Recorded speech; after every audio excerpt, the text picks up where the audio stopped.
صل على محمد وآل محمد وعجل فرجهم ولعنة الله على أعدائهم أجمعين من الآن إلى يوم الدين رب اشرح لي صدري ويسر لي أمري واحلل عقدة من لساني يفقهوا قولي أما بعد فقد قال رسول الله صلى الله عليه وآله وسلم لو يعلم العبد ما في رمضان لود أن يكون رمضان السنة درود پڑھے محمد والے اللهم صل على محمد وآل محمد وعجل فرجهم માહ મુબારક રમઝાન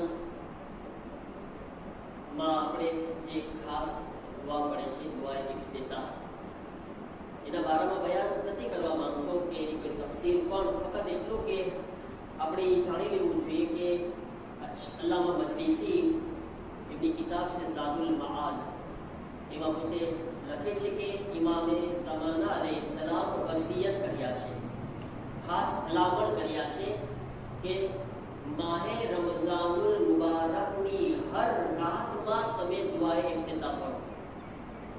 ઇમામે ઝમાના પોતે જે ચીજ આપણને વસિયત કરી રહ્યા છે અને ભલામણ કરી રહ્યા છે, તો આપણે દુઆએ ઇફ્તિતાહનો સિલસિલો કટ ન થાય માટે, ખૂટે ન થાય માટે ખાસ ઇફતાર પછી 15 મિનિટ તમને જાજી તકલીફ નથી.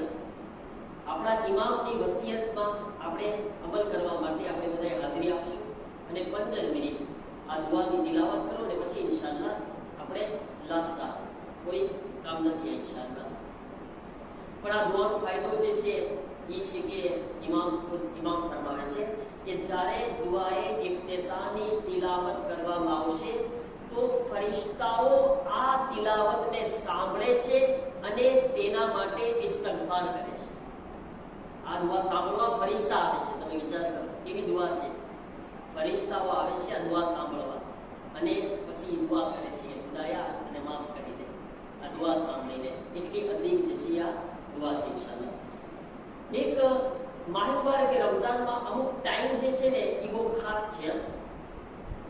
હું આજે 2 ટાઈમના બારામાં બયાન કરવા ચાહું છું. આમ તો માહ રમઝાનનો હર એક ટાઈમ, આ મહિનાનો હર એક પલ, એક સેકન્ડ છે ને એ ઇમ્પોર્ટન્ટ છે, એની ફઝીલત છે આ મહિનામાં. પણ 2 ટાઈમ એવા છે જેના માટે ખાસ તાકીદ કરવામાં આવી છે, ભાર મૂકવામાં આવ્યો છે. એક ટાઈમ છે સહેરીનો ટાઈમ, એક ટાઈમ છે ઇફતારીનો ટાઈમ. આ 2 ટાઈમ આમાં બહુ ધ્યાન રાખવાનું છે. આપણે આ ટાઈમથી આપણે પ્રોફિટ મારવાનું છે આ 2 ટાઈમમાં, કારણ કે આના બારામાં રિવાયતો આવી છે. સહેરીના ટાઈમમાં આ 2 ટાઈમ એવા છે ને કે જેને દુઆની કબૂલિયતના ટાઈમ કહેવામાં આવ્યા છે. 2 ટાઈમમાં દુઆ કબૂલ થાય છે. જ્યારે આપણે સહેરીમાં ઉઠે છે, જે આપણે નમાઝે શબ પડતા હોઈએ છીએ, સહેરી ખાઈએ છીએ, એ ટાઈમ દુઆની કબૂલિયતનો ટાઈમ છે, એ મગજમાં રહે. એ જ રીતના જ્યારે આપણે ઇફતાર કરવા આવે છે તો આ ટાઈમ પણ દુઆની કબૂલિયતનો ટાઈમ છે. હું 2 ના બારામાં રિવાયતો બયાન કરવા ચાહું છું કે સહેરી કરવાની એટલી ભલામણ કરી છે, એટલી રિવાયતોમાં તાકીદ છે, એટલી ખાસ કે તમે સહેરી જરૂર કરો.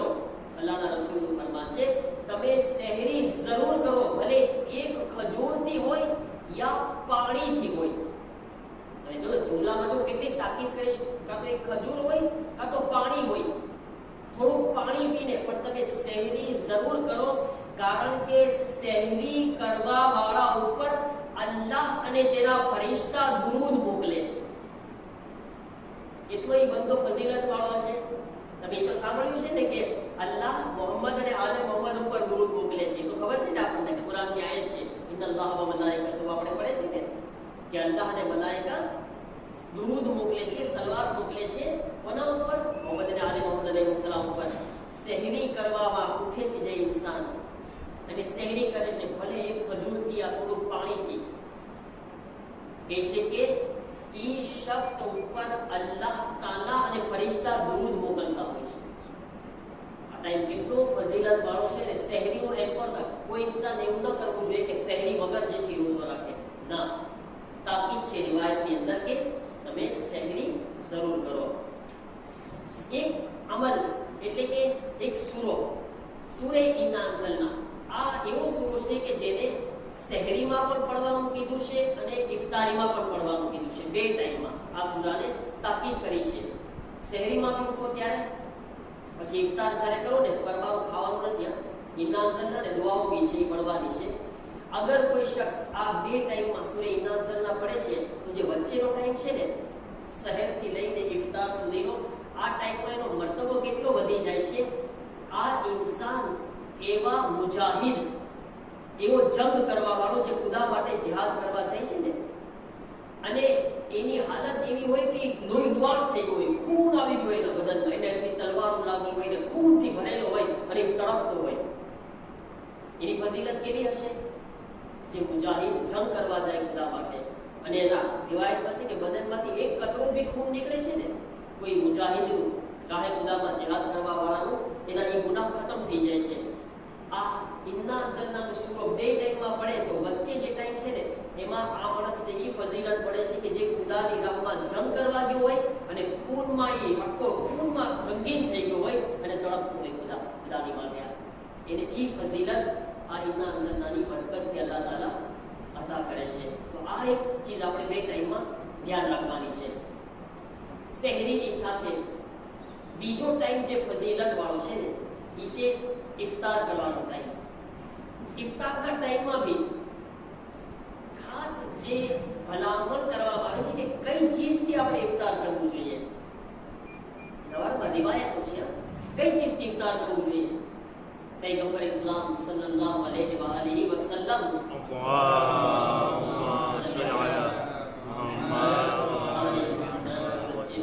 ફરમાવે છે કે મીઠી ચીજથી ઇફતારી કરો. મીઠી ચીજ, મીઠી ચીજમાં ખુદ રસૂલે ખુદા કેનાથી કરતા, એના બારામાં રિવાયત આવી કે રસૂલે ખુદા ખજૂરથી ઇફતારી કરતા હતા. જ્યાં સુધી ઓલો ખબર ને, બે ખજૂર આવે, એક સૂકો ખજૂર આવે, સાવ સૂકો હોય, એક આવે જરાક ભીનો ભીનો હોય, આપણે જરાક પાણીનો અહેસાસ થાય આપણને મોઢામાં. તો પૈગંબર જ્યાં સુધી ભીનો ખજૂર હોતા ને, એ એનાથી કરતા, ઈ ના હોય તો સૂકા ખજૂરથી કરતા હતા. અને મીઠી ચીજમાં આપણે બીજી ચીજ પણ જે નેચરલ ચીજ છે, નેચરલ ચીજ જેમ કે કિશમિશ કા મધ, આ ચીજ નેચરલ મીઠી ચીજ છે ને. અગર આપણી પાસે ખજૂર ના હોય તો આપણે આ ચીજનો ઇસ્તેમાલ કરે. અગર કોઈ ચીજ, કોઈ શખ્સ આ ચીજથી ઇફતાર કરશે તો એને 7 કે 8 ફાયદા નસીબ થશે ઇફતારના ટાઈમમાં. કેટલી ફઝીલત છે તમે જો, મીઠી ચીજથી અગર આપણે ઇફતારી કરે તો. આપણે મીઠી ચીજ આપણી પાસે ના ખજૂર છે, એ આગળ તમે જો, ના આપણી પાસે કિશમિશ છે, ના આપણી પાસે મધ છે. આપણી પાસે એક ચીજ છે, એ છે ચાય. ચાય પીએ છીએ આપણે, કાં તો આપણી પાસે લાલ ચાય છે, કાં તો આપણી પાસે દૂધવાળી ચાય છે. એમાંથી એક છે, આપણે દહીં રાખીએ આપણે. હવે એની ચાય બને છે ખાંડથી. ખાંડ જે છે નેચરલ ચીજ નથી. આપણે ઓલામાં લખ્યા છે કે મીઠી ચીજમાં તમે આ નેચરલ ચીજ વાપરો. કિશમિશ, મધ અથવા ખાસ પૈગંબર ખજૂર વાપરતા હતા, એનો ઇસ્તેમાલ કરો તમે. તો એનો ફાયદો શું મળે છે આપણને? તમે જો, આનો એક રસ્તો આપણે કાઢી શકે છે. સાહેબ આપણી જમાત માશાલ્લાહ 400-500 ની જમાત છે. આપણે જમાત કઈ હરોજ આટલો ખજૂર ના કરી શકીએ. બધા પોતપોતાના ઘરેથી લાવી શકે છે ખજૂર. અબાદ આપી દે છે ને, પોતાના ઘરેથી 5 ખજૂર લઈ આવો. તમે 5 જણાને આપશો તો બધાનો સવાબ મળી જશે ખજૂરને ઇફતાર કરાવવાનો. અને આપણને એ ખજૂરથી જે ફાયદા મળે છે એ બયાન કરું છું, એનો આપણને સવાબ મળશે. ફાયદો શું છે? પહેલી ચીજ પૈગંબર ફરમાવે છે, જે ઇન્સાન આનાથી ઇફતાર કરશે તો એનું પેટ અને એનું દિલ સાફ થશે. પેટ સફાઈ થાય છે. જ્યારે ઇફતારમાં ખજૂરથી આપણે ઇફતાર કરે છે, પેટની સફાઈ થાય છે. પહેલો ખજૂર આપણે ખાશું અને સાથે આપણું દિલ પણ સાફ થશે. આ એક ફાયદો. બીજું, એના મોઢામાં ખુશ્બુ આવશે. એની બદબુ છે ને, બદબુ નહીં રહે એના મોઢામાં. આ ચીજથી એની ખાસિયત છે, મીઠી ચીજથી મોઢામાં ખુશ્બુ એને પેદા થશે. ત્રીજી ચીજ, આના ફાયદાથી એની આંખોમાં તાકાત આવશે. આંખોમાં તાકાત આવે છે. તમે જો કેટલા ફાયદા છે. આપણી આંખો મજબૂત બને છે, તાકાતવાળી બને છે. અત્યારે એક રિવાયતમાં છે કે તમે મીઠી ચીજથી ઇફતાર કરો. છઠ્ઠા ઇમામની હદીસ છે, મીઠી ચીજથી ઇફતાર કરો એટલા માટે કે અગર તમારી આંખો આખો દિવસ રોજા રાખવાના કારણે હટી ગઈ હોય ને તો એ જગ્યા ઉપર પાછી આવી જાય છે. એટલી તાકાત છે આ મીઠી ચીજમાં, ખાસ કરીને નેચરલ ચીજમાં, ખજૂરમાં ને એમાં. અને આ ખજૂર અને આ જે મીઠી ચીજ એનાથી ઇફતાર કરે તો ગુનાહો પણ ધોવાય છે. આપણા અલ્લાહ ખુશ થાય છે આપણાથી. તો એ ગુનાહો પણ અલ્લાહ આપણા માફ કરે છે આની બરકતથી. અને ત્રીજું એક બીમારી આવે છે સફરાની બીમારી. ઈરાનમાં ચીજ ખાસ કરીને દિવ્ય એટલે બેટમાં સફરાની બીમારી વાળામાં ખાસ દવા છે. એનું નામ બે જાતની બીમારી છે, સફરા અને સોદા. સફરાની બીમારીમાં શું નુકસાન છે ખબર છે? આપણું લીવર હોય છે ને, આપણા લીવરમાં એક પીળા કલરનું લિક્વિડ ઈ બને છે અને ઈ ખરાબ ચીજ છે, એ સારી ચીજ નથી, નુકસાન કરે છે.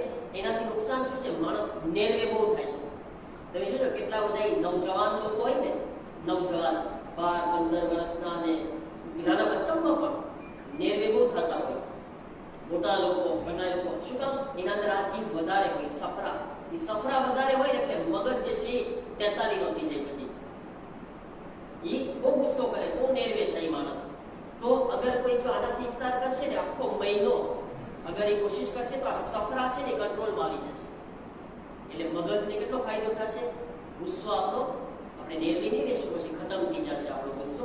સફરાની બીમારીમાં ફાયદો થાય છે. પછી બલગમ, બલગમ આપણા અંદર જે કફ હોય છે ને, કફ, એ આ ચીજથી રોજો ખોલવાથી એ કફ ખતમ થાય છે, બલગમ ખતમ થાય છે.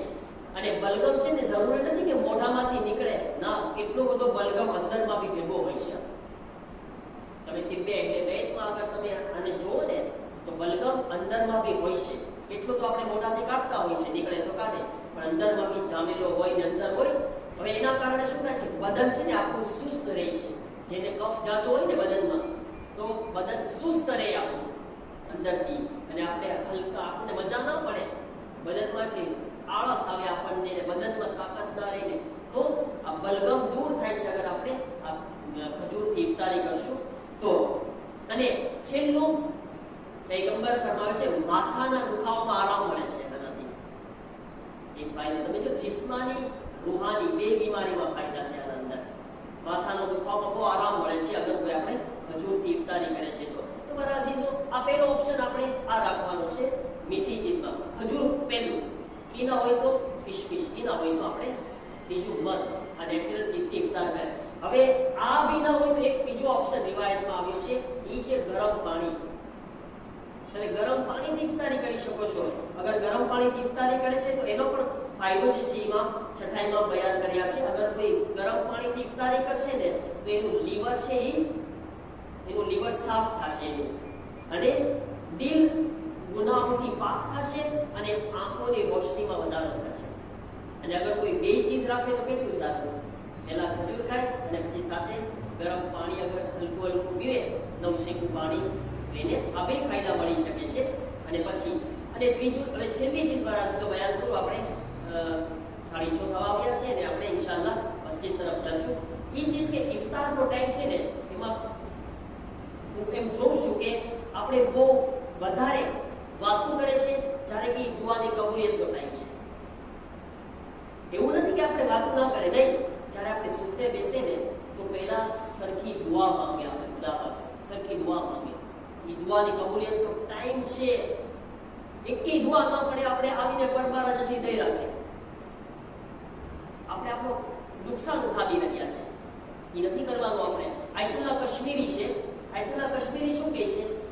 આયતુલ્લાહ કશ્મીરી કહે છે જ્યારે તમે ઇફતારમાં બેઠો ને તો તમે ખુદા પાસે ચાગ કરો. ચાગ સમજો ને? ચાગ એટલે આપણા બચ્ચાઓ કે મા બાપ પાસે ચાગ કરતા હોય. બહુ જે બચ્ચાને બહુ લાડ લડાવે ને મા બાપ, આપણે ત્યાં બહુ જાગલો છે પપ્પાનો, એની મમ્મીનો જાગલો છે, ઈ એના જમાડતા છે ને મમ્મી કે પપ્પા, એ શું કરશે? નહીં, પેલા મને ચોકલેટ અપાવશો, ચોકલેટ આપશો મને તો જ જમીશ, એમ કે ને ઘણી ઘરે બચ્ચાઓ. આ મને તમે બોલો રમકડું અપાવશો, મને આ ચીજ અપાવશો તો જમું. પછી પપ્પા કે મમ્મા શું કે? હા બાપા, હું તને અપાવીશ, જમીને પેટ ભરીને. એ છોકરો શું કરે છે ખબર? એ ચાક કરે છે. એને ફારસીમાં કે નાઝ ઉઠાવે છે, નાઝ કરે છે, પ્રોફિટ મારે છે. આયતુલ્લાહ કશ્મીરી કહે છે તમે જ્યારે ઇફતારમાં જાવ ત્યારે ખુદાથી ચાક કરો, ચાક કરો. એમ આખો દિવસ ખુદા માટે રોજો રાખ્યો ને તમે, કોના માટે? ખુદા માટે. સવારથી ખુદા માટે ભૂખ્યા રહ્યા, બરાબર છે. હવે ઇફતારમાં આવો ને, હાથમાં ખજૂર છે, એ કે ખાવા જાઓ ને પાછો મૂકી દો, નહીં ખાઓ, અલ્લાહ નહીં તો નહીં ખાઓ. ખાવા જાઓ પછી તો નહીં ખાઓ. કેમ? પેલા મારી હાજત પૂરી કરતો ખાય છે. આયતુલ્લાહ કશ્મીરી કહે છે ખુદાની સાથે ચાક કરો. એ કે આ ટાઈમ ખુદા પાસે તમારા માટે પ્રોફિટ મારવાનો, ખુદા મારી હાજત પૂરી કર તો હું રોજો ઇફતાર કરીશ, હું જો તારી માટે રોજો રાખું છું, સવારથી હું તો તારા માટે આવું. હવે તું મારી હાજત પૂરી કર ખુદા પાસે. કેવો બહેતરીન ટાઈમ છે મારા. એ વખતે ઇમામના સબૂરની દુઆ કરો, આપણા મરીઝોની શિફાની દુઆ કરો. આપણી હાજત કેટલી બધી અટકેલી છે, ક્યાંય દુકાનમાં ધંધામાં વ્યાધિ હોય, રિસ્કના પ્રોબ્લેમ હોય, મુશ્કેલાત હોય, તો આ ટાઈમ છે મારા અજીઝો, બરબાદો આપણે ખાવા નથી. 1-2-3 મિનિટ આપણે ચાક કરે ખુદા સાથે, નાઝ ઉઠાવે આપણે ખુદા પાસે, અને પછી ખુદા પાસે માંગી લઈએ. ઇન્શાઅલ્લાહ તમે જો ખુદાને બી ગમે છે, ખુદાને આપવું છે, આપણને આપણી પાસે ટાઈમ નથી, આપણે જરાક જમવા માટે તૈયાર નથી. આ ટાઈમમાં પ્રોફિટ મારવાની આપણે કોશિશ કરે ઇન્શાઅલ્લાહ, યકીનન કેટલી બધી આપણી દુઆઓ હાજતો આપણે જે છે ખુદા પાસે પૂરી કરાવી શકશું. અલ્લાહ તાલાની બારગાહમાં આપણે દુઆ કરે, પરવરદિગાર તારો શુક્ર કે અમને આ મહિનામાં તૌફીક આપી, ઇફતાર સહેરી આ બધી નસીબ કર્યું છે મારા અલ્લાહ. આ ટાઈમમાં અમને વધારેમાં વધારે તારાથી ફાયદો ઉઠાવવાની તૌફીક અતા ફરમાવો. પરવરદિગાર આ મહિનામાં અમને તારી રહેમતો બરકતો અને મગફિરતો અમારા શામિલ હાલ ફરમાવો. પર અલ્લાહ આ મહિનામાં વધારેમાં વધારે તારી ઇબાદત, કિતાબ, તૌબા, ઇસ્તિગફાર, દુઆ અને મુનાજાતની તૌફીક અતા ફરમાવો. પરવરદિગાર અમારી તમામ દુઆઓને કબૂલ ફરમાવો. પર અલ્લાહ અમારા જવાનોને જે જવાન થઈ ગયા છે ને શાદીને લાયક છે તેઓ માટે બહેતરીન રિશ્તા ફરાહમ ફરમાવો. પરવરદિગાર જેનો औलाद છે તેને औलाद દરીના અતા ફરમાવો. हमारे आखिरत बखैर फरमाओ. तमाम मराजे किराम खास કરીને અમારા મરજાયતુલ્લાહ સિસ્તાનીની હિફાજત ફરમાઓ. जो इलामी जिंदगी से हमको सलामती अता फरमाओ. परवरदिगार जन्नतुल बकीना रोज़ाओं तामीर ना असबाब फराहम फरमाओ. इलाही आमीन. जल्दी फरमाओ. इलाही